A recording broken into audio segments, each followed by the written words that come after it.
Hey everyone, this is Manny from Pro B5S4. Over the weekend I installed the Deatschwerks fuel pump rewire. Basically what this does is it gives you more juice for your aftermarket fuel pump. Alright, so let's talk about installation. The red one is coming directly from the battery with a 20 amp fuse.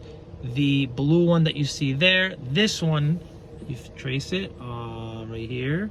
Okay, this one is coming from my incoming. Okay, this is my incoming right here, from under the dash on the fuel pump relay, the factory fuel pump relay, and then you cut it, right? It should be a green and yellow. Okay, I'll show it to you later.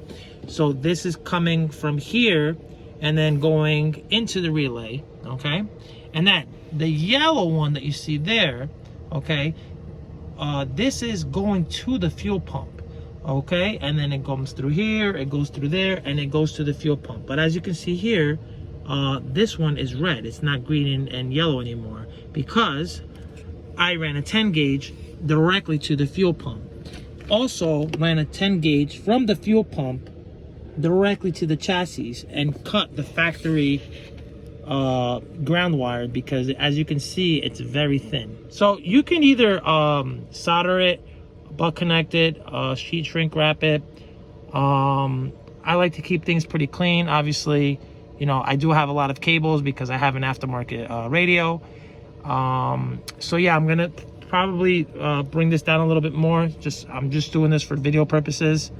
And then the black one that you see there, this one is a ground for the relay that goes through here. That's also connected right there. You can see that I connected it to the chassis.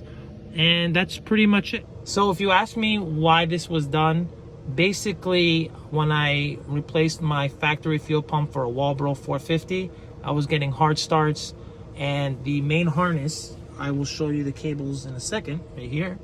This is the factory harness. This is very thin. So this gets extremely hot.